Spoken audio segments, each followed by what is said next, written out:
ప్రభునందు ప్రేమటువంటి దేవుని బిడ్డలారా, దేవుడు మరొక తరుణం ఇచ్చి ఉన్నాడు. దేవుని మహిమార్థమై మనందరికీ మేలు కలుగునట్లుగా ఆయన దయగలిగినటువంటి యొక్క వాక్యమును మనం ధ్యానం చేసుకుందాము. దేవుడు నూరంతులుగా మనలను, మన కుటుంబాలను, మన దేశాన్ని, ప్రపంచాన్ని రక్షించునుగాక. ఆమేన్. యోహాను సువార్త 5వ అధ్యాయము 2వ వచనం నుంచి కొన్ని వచనాలు చదువుకుందామండి. యెరూషలేములో గొర్రెల ద్వారము దగ్గర హెబ్రీ భాషలో బేతస్తా అనబడిన ఒక కోనేరు కలదు. దానికి 5 మంటపములు కలవు. ఆయా సమయములకు దేవదూత కోనేటిలో దిగి నీళ్లు కదిలించుట కలదు. నీళ్లు కదిలింపబడిన పిమ్మట మొదట ఎవడు దిగునో వాడు ఎట్టి వ్యాధి గలవాడైనను బాగుపడను. కనుక ఆ మంటపములలో రోగులు, గుడ్డివారు, కొంటివారు, ఓసకాలు చేతులు కలవారు గుంపులుగా పడి ఉండిరి. ప్రభునందు ప్రేమటువంటి దేవుని బిడ్డలారా, చిన్న ప్రార్థన చేసుకుందాము. మమ్మల్ని మిక్కిలిగా ప్రేమించిన యేసయ్యా నీకు వందనాలు. శ్రేష్ఠుడా, మహనీయుడా, మహా గొప్ప దేవ, మాకందరికీ కూడా బలమైన విశ్వాసాన్ని ప్రభు అనుగ్రహించుము. మేము యథార్థవంతులమై, పరిశుద్ధులమై, నీకు ఇష్టలముగాను, నీ రాజ్యానికి వారసులుగాను ఇకమందు కూడా నీవు అప్పగించిన పనిని ప్రభు నమ్మకంగా తుదముట్టించుటకు నీవే విధంగా అయితే ప్రభు నీ తండ్రి చిత్తం నెరవేర్చి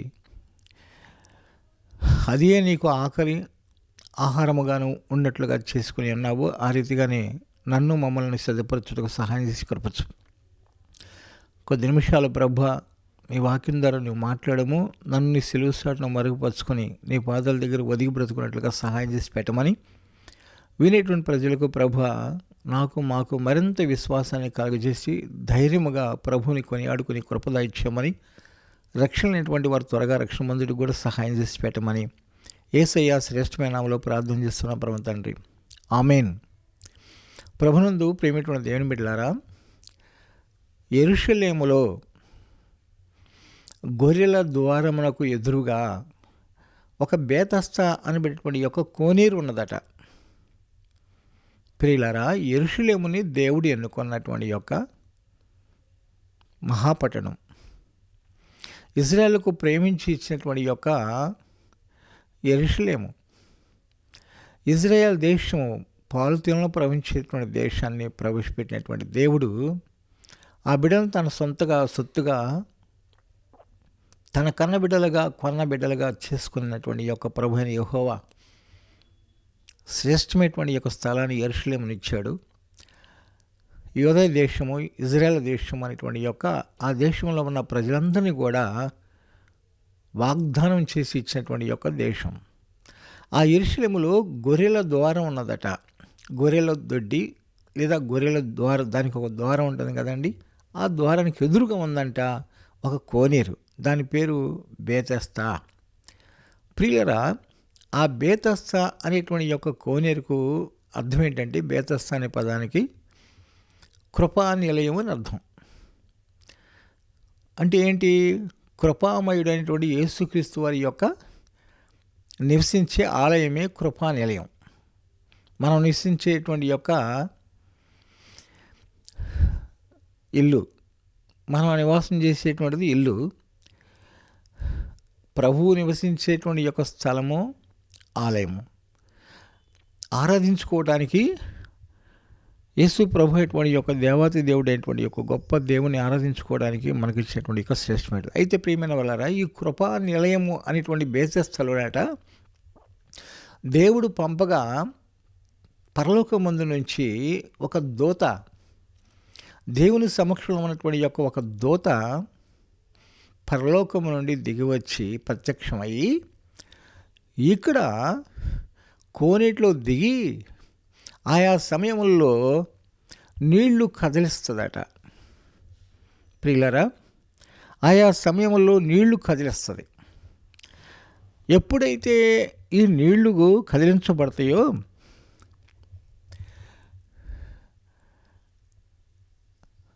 ఎట్టి వ్యాధిగ్రస్తుడైనా, ఎలాంటి రోగిస్తుడైనా, వికలాంగుడైనా, గుడ్డివాడైనా, కుంటివాడైనా, మోగవాడైనా, ఏ రోగం ఉన్నా, ఏ బలహీనత ఉండినా సరే మొట్టమొదట దిగువాడు ఖచ్చితంగా స్వస్థత నొంది వెళ్ళిపోతాడు. ఇలాంటి యొక్క స్వస్థతనిచ్చేటువంటి యొక్క కోనేరుగా ఆ కృపా నిలయ అనేటువంటి యొక్క బేతస్తుని దేవుడు ఏర్పాటు చేశాడు. ఈనాటి కాలంలో ఆ కృపా నిలయం ఏంటంటే దేవుని మందిరం. ప్రపంచం అంతటా ఉన్నటువంటి యొక్క చర్చీలు యేసయ్య ఏర్పాటు చేసుకునేటువంటి యొక్క తన దాసుల ద్వారా ఈ చర్చిలే కృపా నిలయం. ఈ చర్చిలే బేతస్తా అనేటువంటి కోనేరు లాంటి మందిరాలు. అయితే ప్రియులరా, ఎవరైతే ఆ చర్చిలోకి వెళ్ళి ఆయా సమయములలో దేవదూత నీళ్లు కదిలించినప్పుడు, నీళ్లు అనగా దేవుని యొక్క వాక్యం, దేవుని వాక్యాన్ని కదిలించినప్పుడు అంటే ప్రసంగాలు చేసినప్పుడు, వాక్యాన్ని విడమర్చి చెప్పేటప్పుడు, దేవుని ఆత్మతో దేవుని సేవకుడు బోధిస్తూ ఉండగా ఎవరి యొక్క హృదయాన్ని అయితే దేవుడు తెరుస్తాడో వాని యొక్క మాటలు లక్ష్య పెడతారు. దేవుని సేవకుని నోటి గుండా వచ్చిన మాటలు లక్ష్య పెట్టి శ్రద్ధ కలిగి ఆశ కలిగి తమ హృదయంలో చేర్చుకోవడానికి ఇష్టపడతాడు. ఎవరైతే అలాగా చేర్చుకొని దేవుని వాక్యమును హృదయంలో తీసుకుంటాడో వాడికి స్వస్థత, వాడికి మేలులు, వాడికి దీవెన, వాడికి ఆశీర్వాదాలు, వాడికి శుభములు.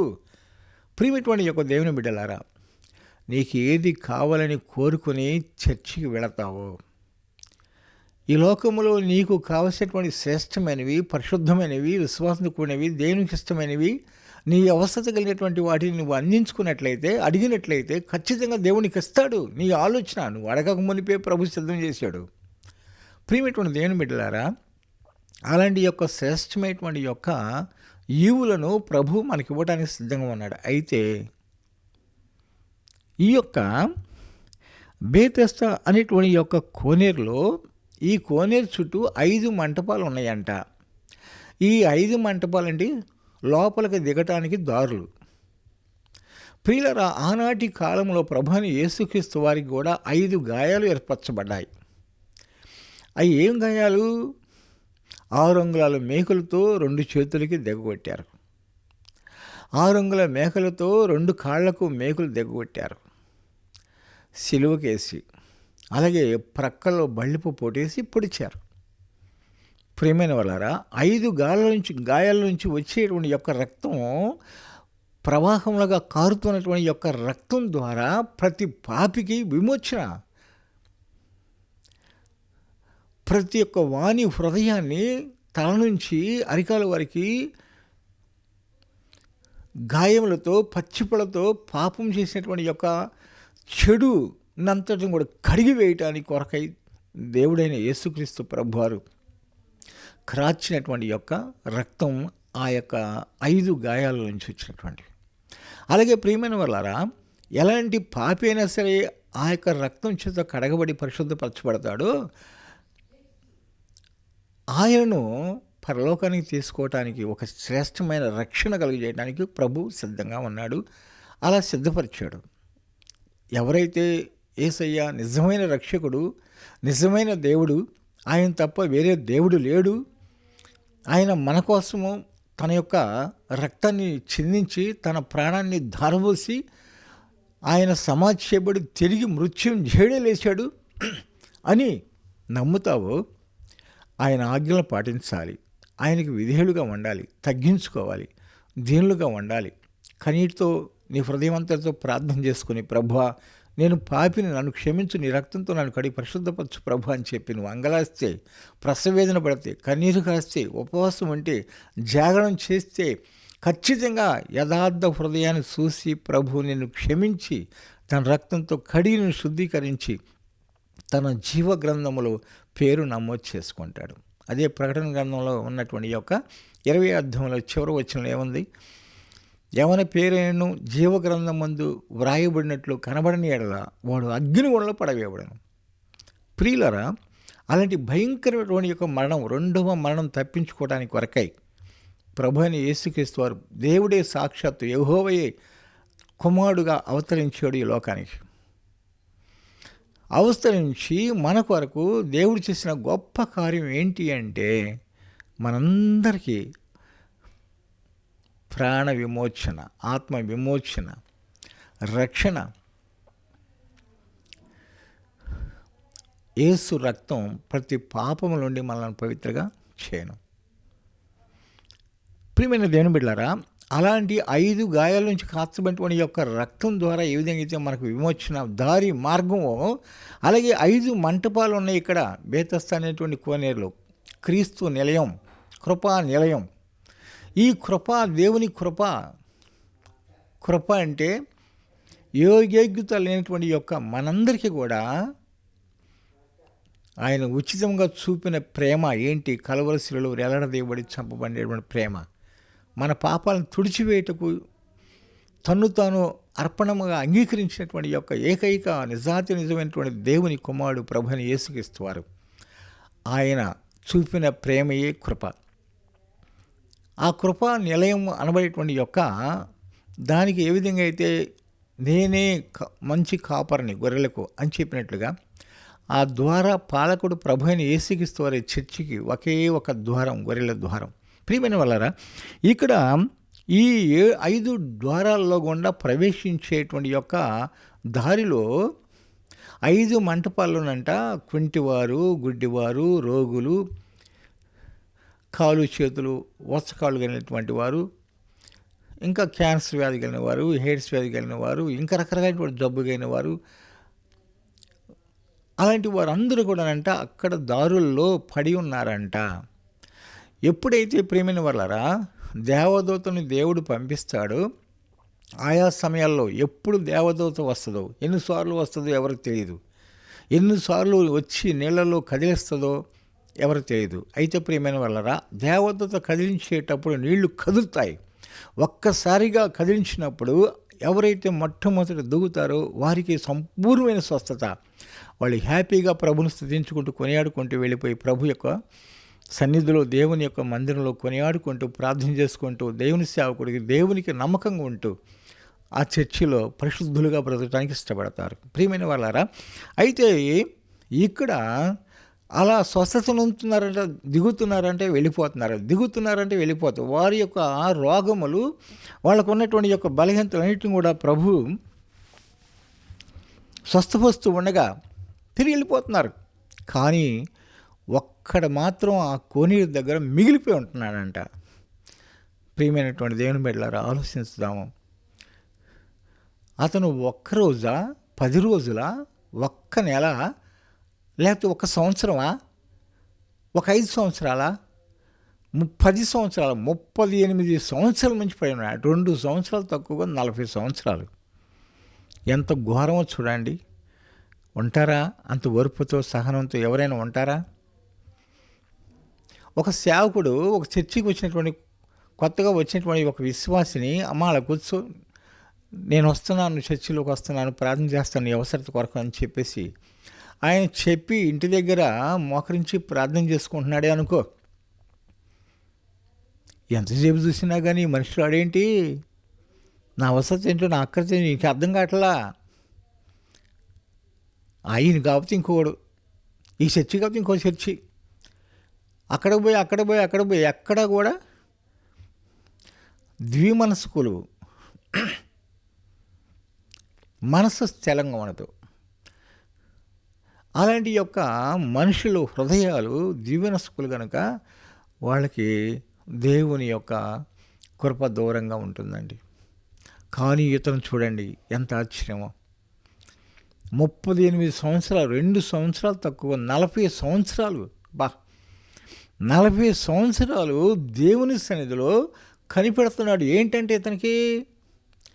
ఇతనికి కూడా వ్యాధిగ్రస్తుడట, ఇతనికి రోగం ఉందట. ఈ రోగంతో కోనేటిలో దిగటానికి ఈయనకి ఓపిక లేదు. ఈయన నిలబడలేడు, నడవలేడు, లోపలికి దిగలేడు. ఆయా సమయంలో దేవదూత వచ్చి కోనేటిలో ఉన్న నీళ్లు కదిలించగా ఇతని కంటే ముందుగా ఎవరో ఒకళ్ళు వస్తున్నారు, దిగుతున్న చక్కగా స్వస్థత పొందుతున్నారు, వెళ్ళిపోతున్నారు. ఇలాగా 38 సంవత్సరాల నుంచి పడి ఉన్నాడంట. సహజంగా మనమైతే ఏమనుకుంటాం, స్వస్థత లేకపోయింది, ఒక దేవుడే మనకి ఇట్లా పెట్టాడేమో, వదిలేసేద్దాం, లేక దీని జోలి మనకెందుకు అనేసి వెళ్ళిపోయి అవసరమైతే ఎక్కడో ఒక చోట పండుకొని పడి ఉండి సస్తాం. ప్రియులరా, ఈ వ్యక్తికి బలమైన విశ్వాసం ఉంది.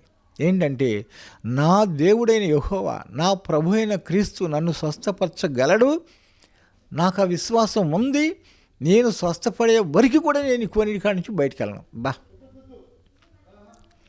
జకరియా ఎలిజబెత్తులు వృద్ధాప్యంకి వచ్చినా కానీ సకలమైన ఆజ్ఞలను మరవలా, సకలమైనటువంటి యొక్క విధులు, దేవుడు నిర్వర్తించినటువంటి యొక్క విధులను కూడా మరవలా. దేవుని సన్నిధికి వెళ్ళి యాజకత్వం కొనసాగిస్తూనే ఉన్నారు, ధూపం వేస్తూనే ఉన్నారు. పిల్లలు లేకపోయినా, సంతానం లేకపోయినా దాని జోలి పట్టించుకోవట్లా. కానీ దేవుడు పరలోకం నుంచి దేవదూతను పంపి, జకరియా భయపడకము, నీ భార్య గర్భవతి కుమారుడు కంట,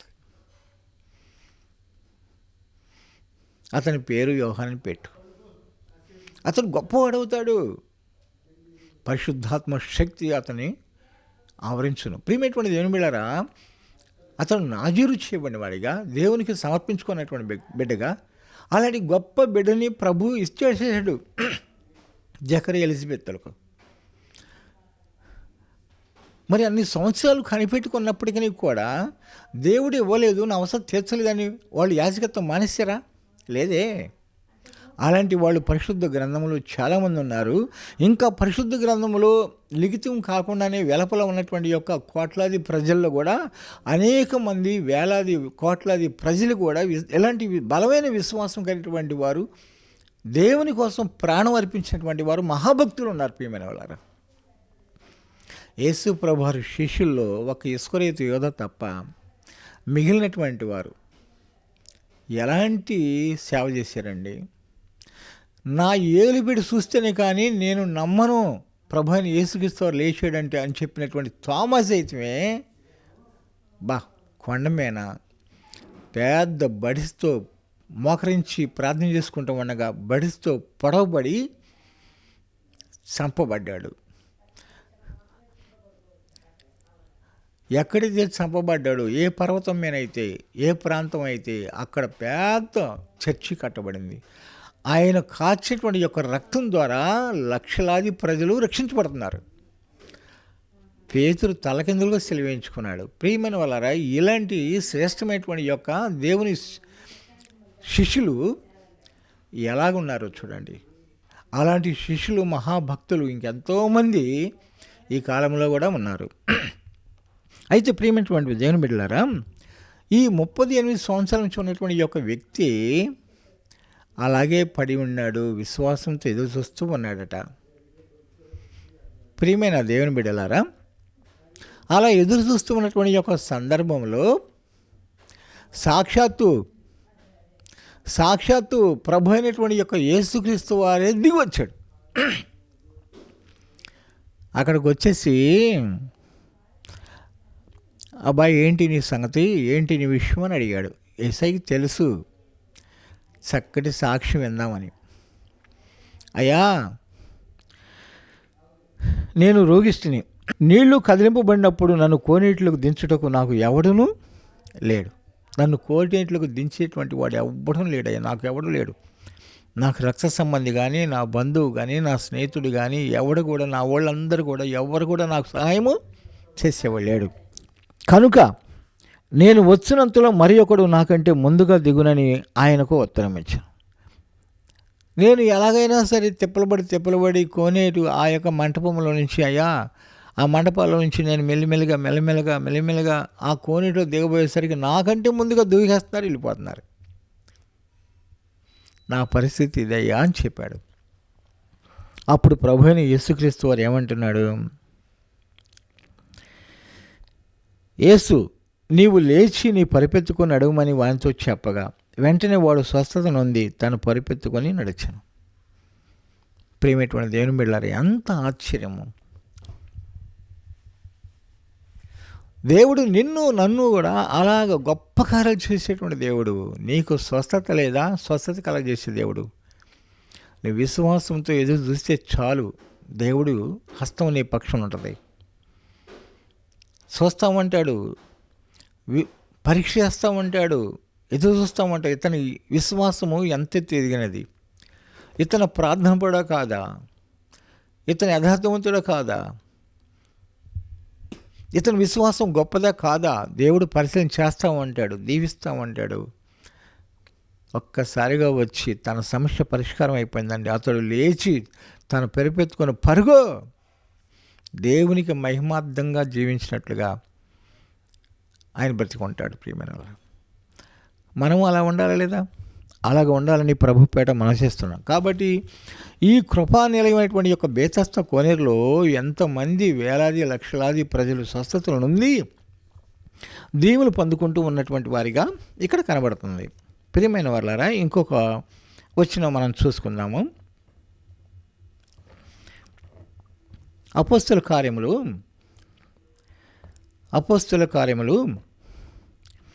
16వ అధ్యాయము.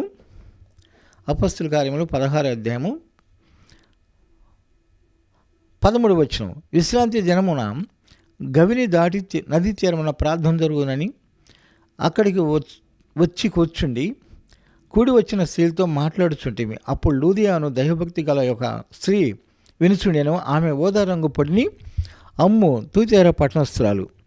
ప్రభు ఆమె హృదయాన్ని తెరిచిన కనుక పౌలు చెప్పిన మాటలు యందు లక్ష్యమిచ్చిన.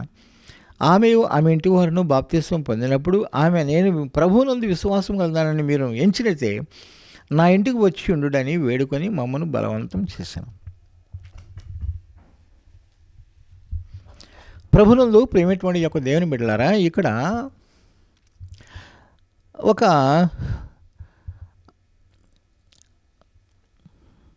నది, ఆ ఒడ్డున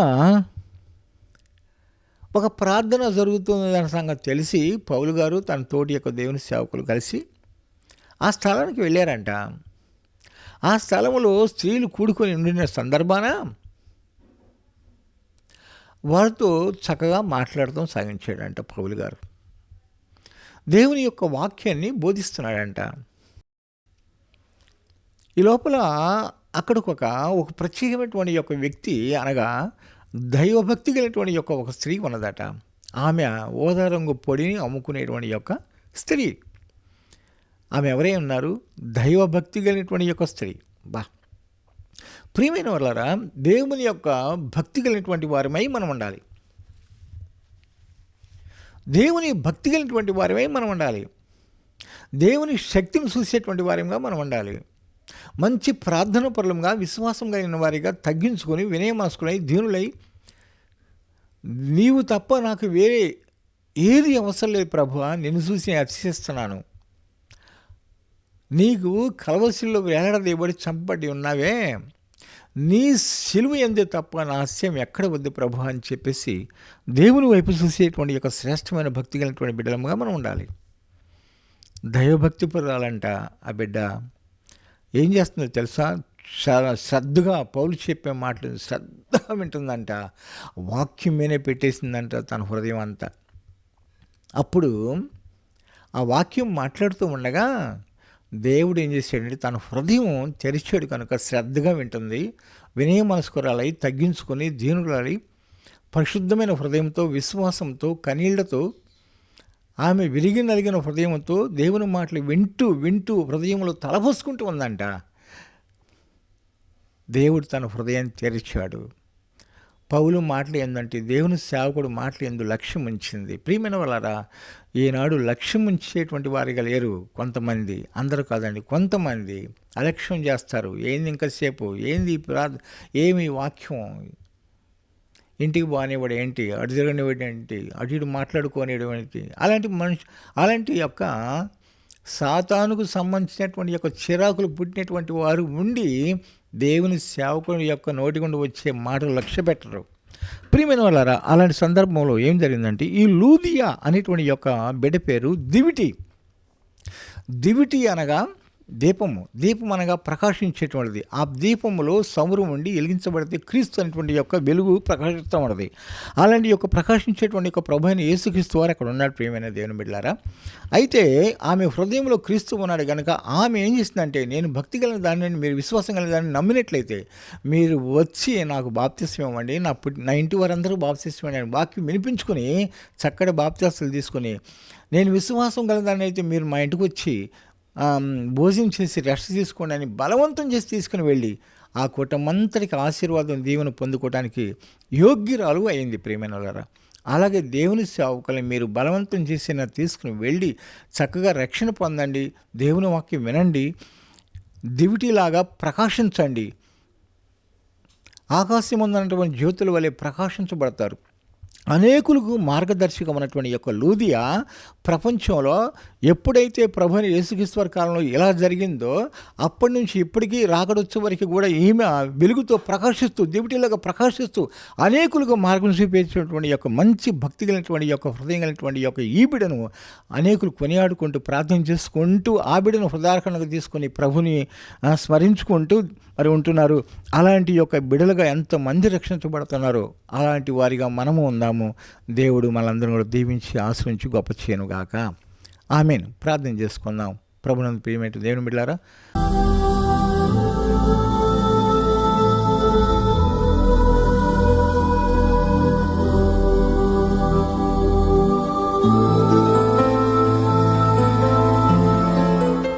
పరిశుద్ధాత్మ దేవేశయ్యా నీకు వందనాలు.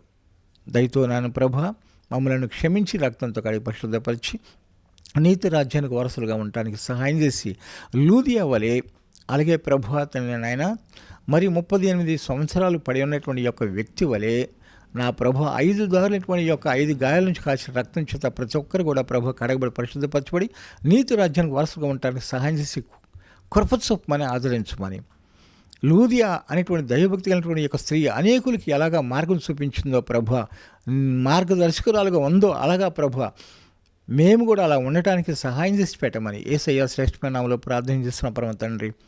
ఆమేన్. ప్రభు అయినటువంటి యేసుక్రీస్తు వారి మనకు రక్షకుడుగా అవతరించినటువంటి యొక్క క్రీస్తు మనలను రక్షించి ఆయన రాజ్యమునకు వారసుగా చేయనుగాక. ఆమేన్. అందరికీ వందనాన్ని. God bless. Thank you.